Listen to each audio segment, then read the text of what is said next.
In the headlines for this hour, VTV News. State President visit Nghệ An Province on Lunar New Year occasion.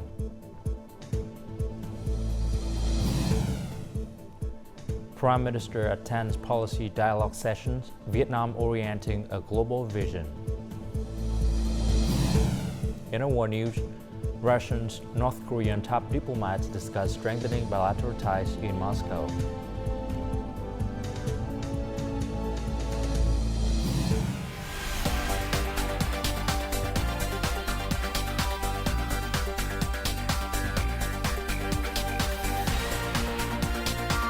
Broadcasting from Hanoi, the capital of Vietnam. VTV News starts right now. Hello, it's 3 p.m. local time in Hanoi. You're watching VTV News. On Wednesday morning, in anticipation of Lunar New Year 2024, State President Võ Văn Thưởng visited Thanh Truong District, Nghệ An Province. During his visit, he presented gifts to policy families, poor households, and workers facing difficult circumstances. He also attended the Date of Kindness program. The state president commended the Vietnam Fatherland Front, the Vietnam General Confederation of Labor, and the Vietnam Red Cross for their efforts in coordinating with locality and organizing activities to support and care for people across the country, even in remote areas. He expressed his satisfactions with Thanh Truong's achievements in supporting economic development, building new rural areas, and notably reducing the poverty rate below the provincial's average. Thanh Truong is a border district with a large and populous area.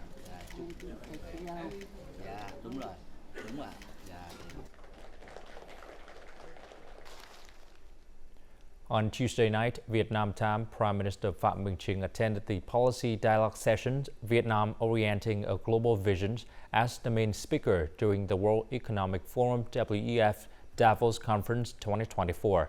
During the session, Professor Srapt, founder and president of WEF, recognized Vietnam as not only a prominent country in East Asia, but also as a nation undergoing a transformation into an economically influential country.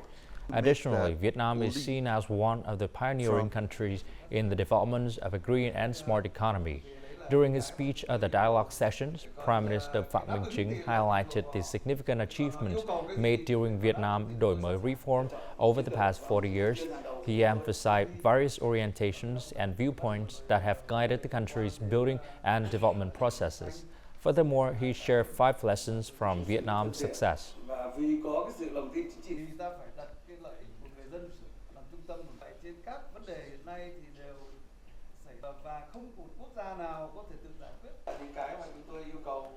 On Wednesday morning, National Assembly Chairman Vương Đình Huệ chaired the meeting of the National Assembly Standing Committee during the 5th extraordinary sessions. He provided comments on the absorptions and revisions of the topic discussed by the National Assembly. Regarding the Land Law Amended project, the opinion expressed by National Assembly deputies and the comments submitted at the meeting have been studied and incorporated. National Assembly Chairman Vương Đình Huệ proposed that the Economic Committee complete the summary report based on the opinion expressed at the meeting. The report should focus on topics such as land proprietorless, land valuation methods, the use of residential land and other land for housing projects, and enforcement issues. As for the Law on Credit Institutions Amended project, the draft report of the National Assembly Standing Committee had received, explained, and revised several concerns raised by deputies.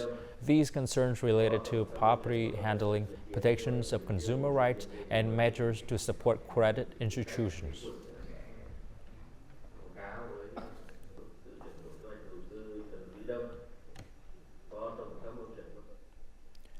The Nhân Trạch 3-4 power plant situated in Nhân Trạch District, Đồng Nai Province is Vietnam's first liquefied natural gas power project.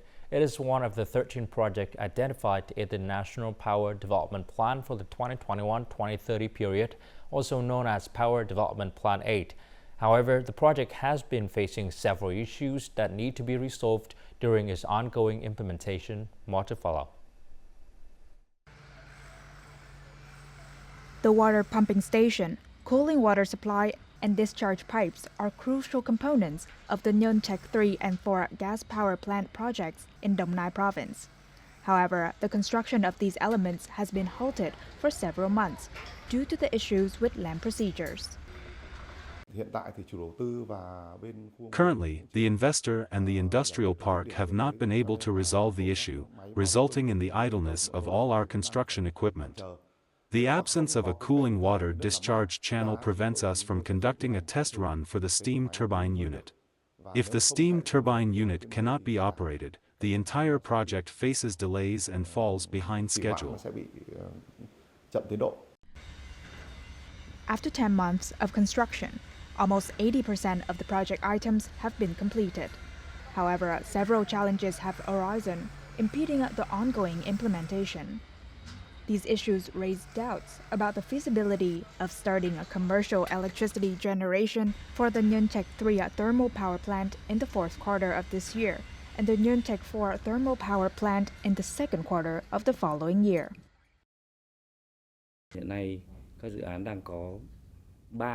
Currently, the projects face three bottlenecks that hinder their progress. The first bottleneck is the absence of an offtake mechanism for liquefied natural gas, as well as a mechanism to incorporate the price of liquefied natural gas into the national electricity price. The second bottleneck is the land lease procedure, where the compensation for land clearing has not yet been conducted, leaving us without a basis for proceeding with the land lease. The third major bottleneck is the limited release capacity of factories.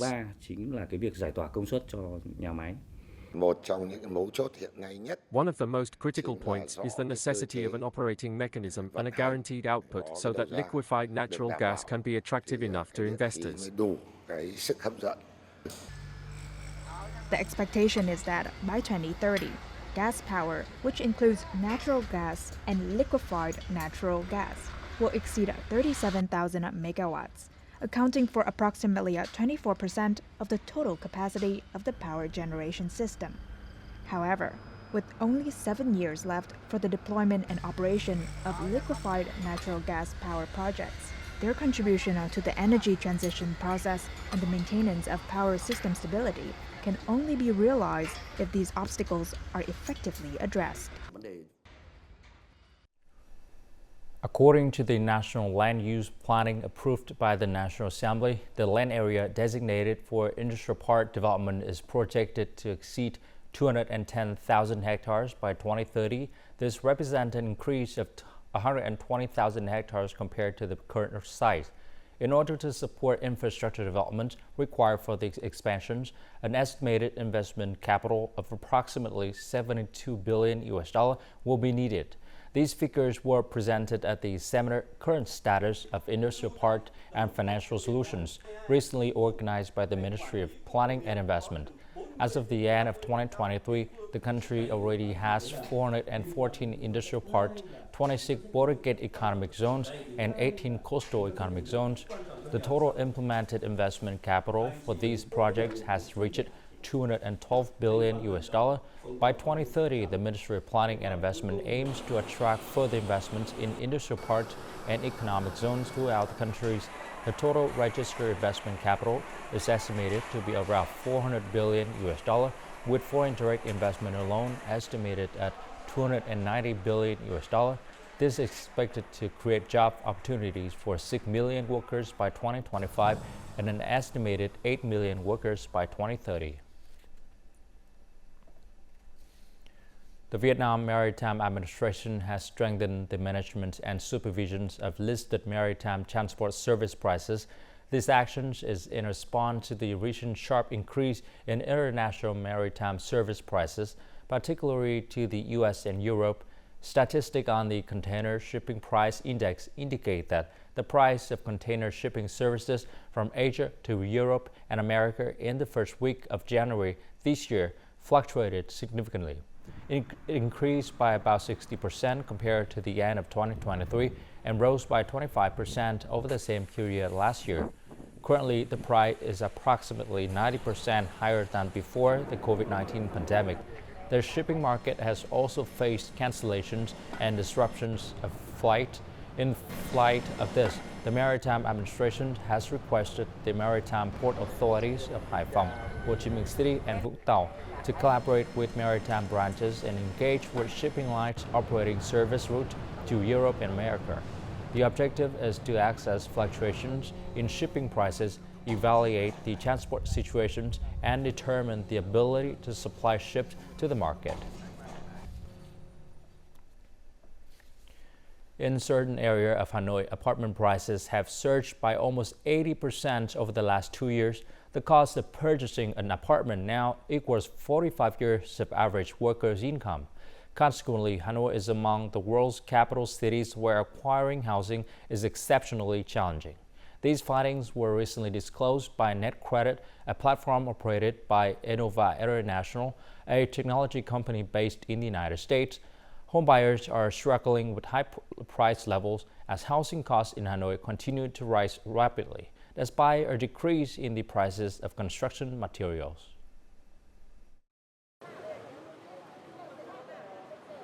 After spending some time working in Germany, Dũng and his wife returned to Vietnam and began searching for an apartment to buy in Hanoi.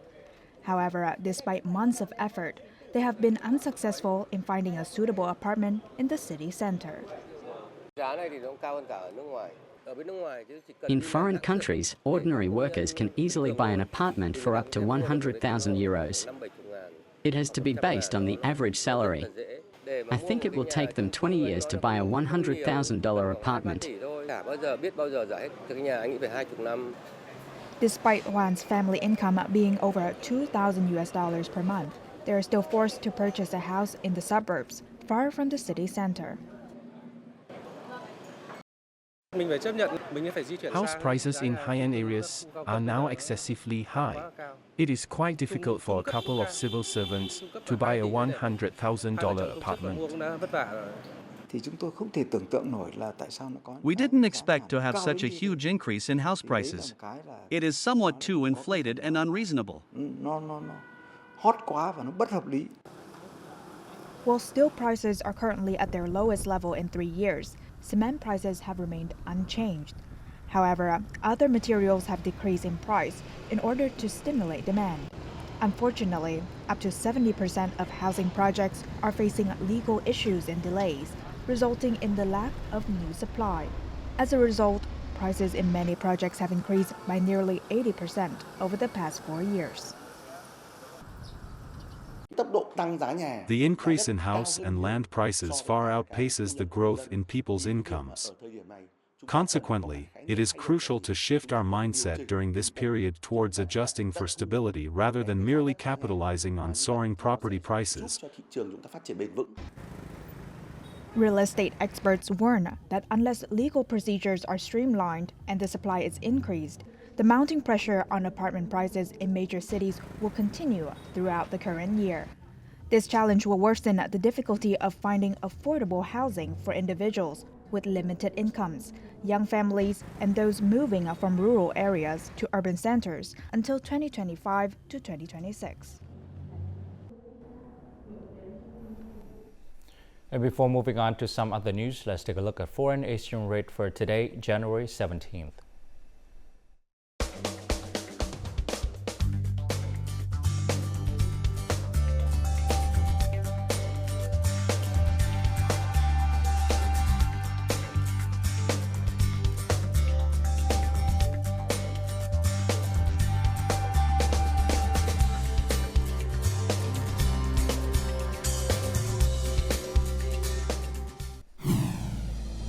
Coming up next on VTV News, Craft Villages boost production promotions on digital platforms.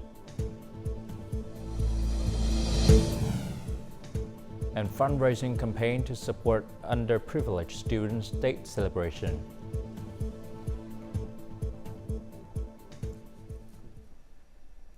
Nearly 3 million Vietnamese small, micro, and medium businesses are operating on TikTok. The top 5 best-selling categories among them are fashions, home and lifestyles, health, electronics, and beauty. Statistics show that approximately 70% of users prioritize watching short clips to learn about products and services. Out of these users, 84% end up purchasing the products. Over the past year, online sales channels have gained popularity among businesses and consumers. For example, the OCO Market program has attracted over 3,000 businesses, and the Online Friday program sold 50,000 orders in just 60 hours.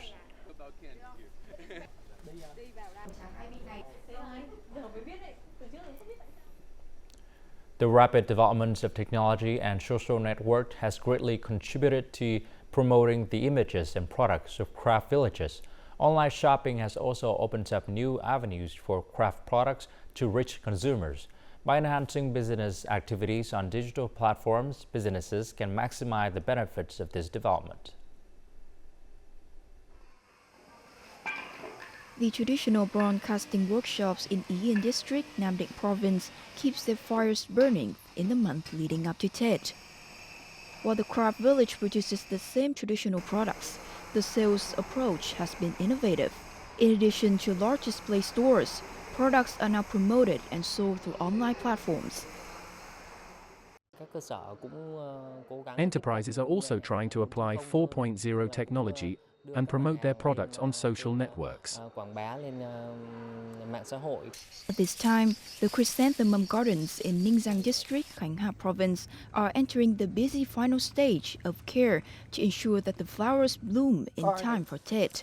In the past, gardeners were concerned as their success relied solely on traders. However, they have now taken proactive measures by utilizing to promote the image of the flower village. If no traders come to buy, I asked my son to post about the products on Facebook. If anyone wants to buy wholesale or retail, they can come here. Crystallizing the ingenuity and talent of generations of artisans, many traditional products are gaining fame from e-commerce platforms and social networks. This Tet holiday, consumers can now witness the vibrant spring colors of craft villages even in cyberspace. The online expansion of the craft product market is helping to preserve the quintessential values passed down by their ancestors. Many gardeners in Hanoi have completed the final care stage and are ready to bring a variety of ornamental plant samples to the market for Tet. This year, people are opting for bonsai-shaped trees or small to medium-sized ornamental trees. These options are popular because they are easy to transport, affordable, and suitable for indoor decoration. To prepare for the upcoming Tet festival, this woman began visiting numerous garden houses 2 months ago to survey different tree varieties and their prices. This year, she purchased approximately 50,000 peach blossom trees. She believes that business activities may not be as hectic as in previous years due to Tet falling later and consumers tending to spend more economically.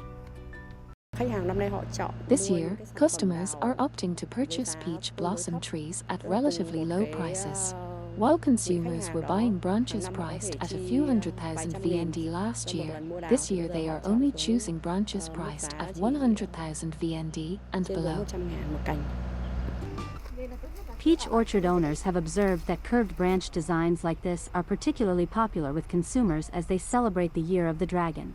Additionally, this garden is catering to budget-conscious consumers by promoting a line of small peach blossom branches in the market.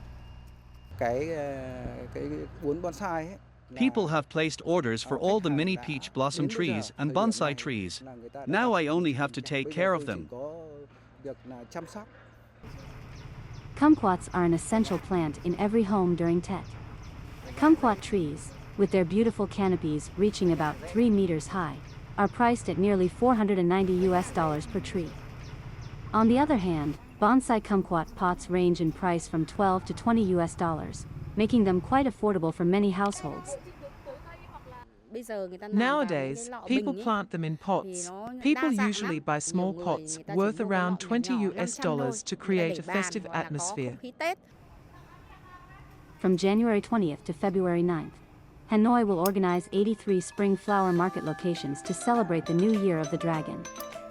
As a result, many gardeners are hoping for favorable weather to have a successful harvest season and welcome the new year.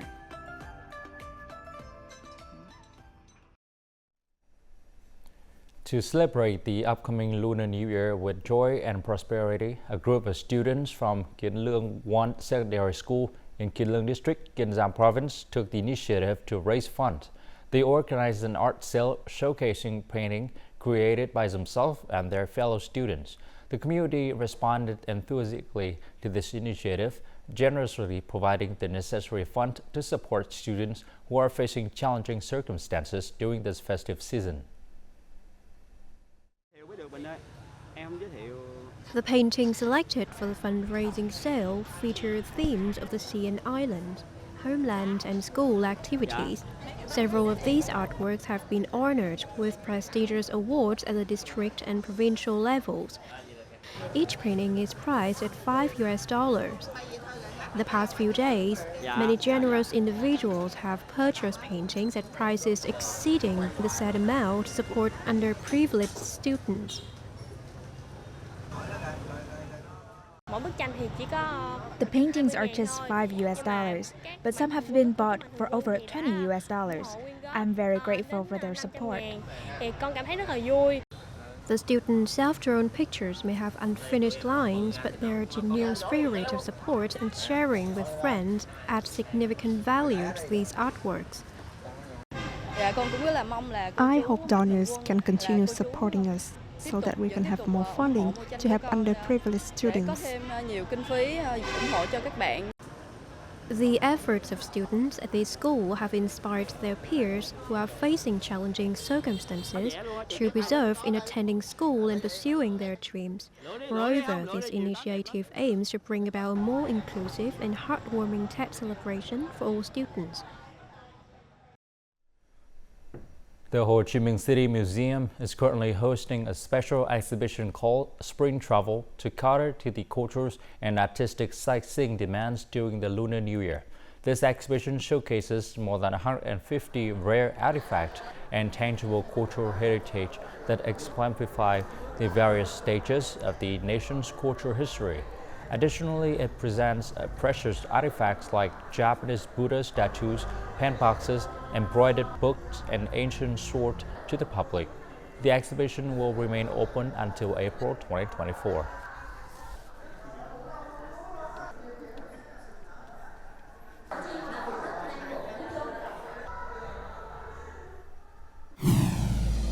Coming up next in our world news,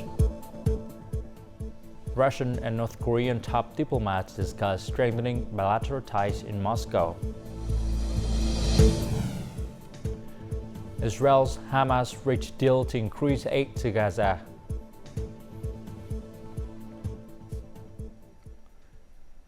Russian Foreign Minister Sergei Lavrov and his North Korean counterpart Cho Son-hui held talks in Moscow on Tuesday, expressing their satisfactions with the strong relationship between the two countries.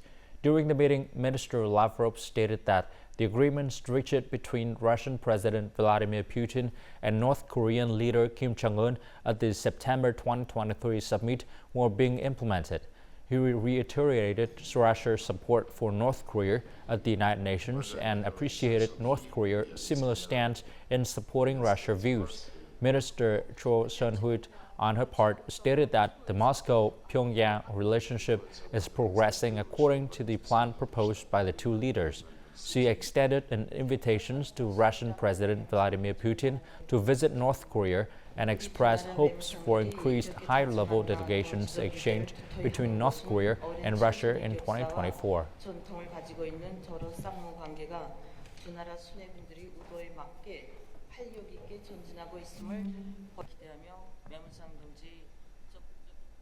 Israel and Hamas have reached an agreement to exchange humanitarian and medical aid.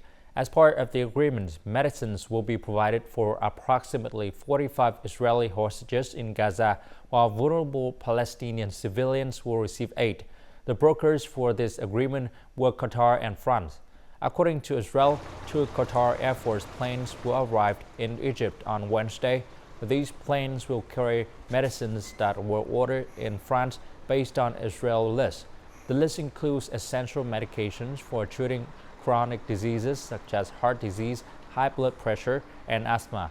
In addition to this exchange, Israel has also agreed to expand the supply of medicines as part of humanitarian aid to Palestinians in Gaza Strip. Bulgaria and Romania are expected to begin issuing short-term Schengen or Schengen C visa starting in April of this year. These visas are for foreign citizens who wish to enter the Schengen free travel area. The visa allows for a maximum stay of 90 days within a 6-month period. This development is a result of the European Council's recent decisions to grant Bulgaria and Romania partial access to Schengen's area by removing air and sea border controls. Discussions are planned for late 2024 regarding the lifting of land border controls. Canada's planned curbs on work by international students could spark shortages of temporary workers in food services and retail industries. Employers are wrestling with the tight labor market and wage inflations in some pockets of the economy. Meanwhile, students are concerned about the lack of experience to transition from studies to work and how to budget their spending. More to follow. Canadian Immigration Minister Mark Miller in the last month of 2023 announced a planned cut on the number of allowable work hours for international students to 20 from 40 hours starting in April this year. This aims to address bottlenecks created by a surge in overseas students who are deemed the cause of rental shortages. I was doing 20 plus hours, but I would have done 40 hours because of the new policies. The curb on working hours limits the students' ability to not only earn income to support their lives abroad, but also gain experience to transition into the workforce. Providing a solid work opportunity that match their area of study to help them transition into the workforce and allowing that to increase, say, over 20 hours per week is much better. Canada has emerged as a popular destination for international students, since it is relatively easy to obtain work permits after finishing courses. International students are also a cash cow for universities, as they bring in about $16.4 billion annually.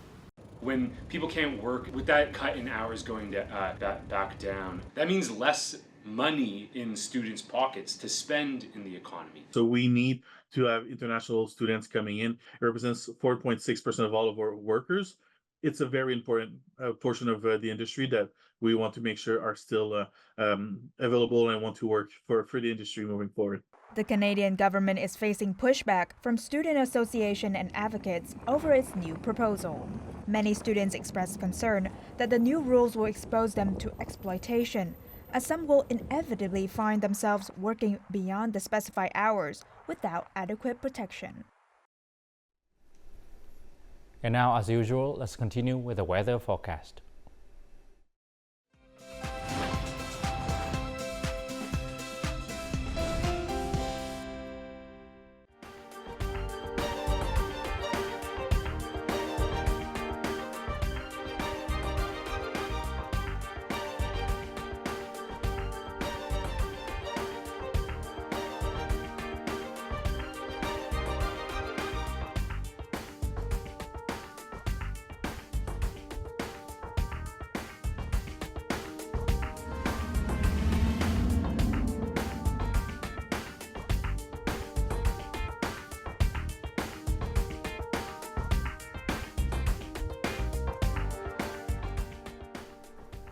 And that's all the news for today. To rewatch the program, you can log on to VTVgo.vn or download a mobile application VTVgo. Thanks for watching and goodbye for now.